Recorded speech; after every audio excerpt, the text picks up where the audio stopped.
सल्लल्लाहु अलैका या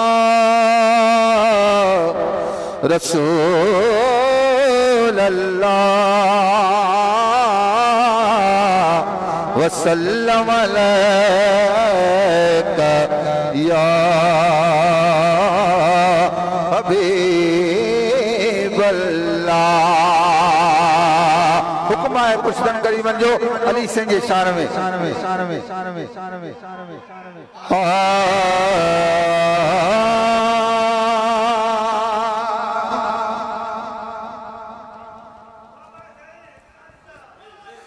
हो बुद्धि शान मौला अली जो मुल्क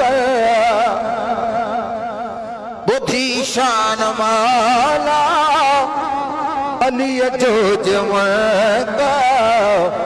अगर मोह सुजाए वनी धूड़ पाए बुद्धि शान मौला अली जो मुल्क अगर मोह सुजाए वनी धूड़ पाए पंजे बूथ ते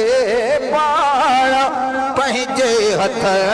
सां पंज सुजाए वनी धूड़ पाए अकाबे आहे काबे अंदर छा मरे काथे मुल्क असां जो वने छा मरे काथे मुल्क या काथे भी जाए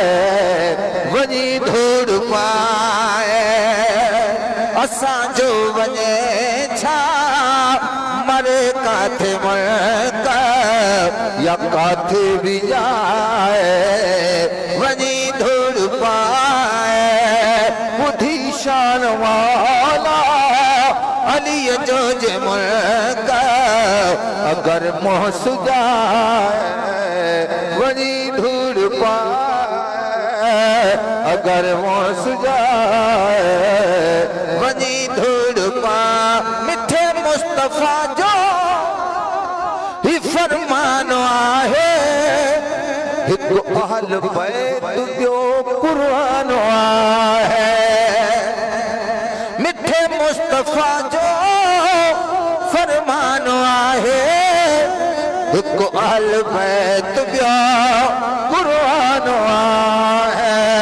हिक अहल बैत जो कुरान आहे सदियूं थो वञा इन्हनि खे न छॾिजो छॾियो थो वञा इन्हनि खे न छॾिजो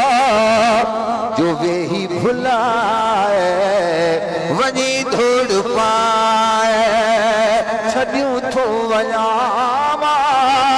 इन्हनि खे न छॾिजो जो वेही भुलाए वञी धूड़ पाए बुद्धि शान मौला अली जो मुल्क अगर मोह सुजाए वनी धूड़ पाए पंहिंजे बूथ ते पाण पंहिंजे हथ सां टांगी घुमाए वनी धूड़ पाए बुद्धि शान मौला अली जो मुल्क अगर मोह सुजाए वनी धूड़ पाए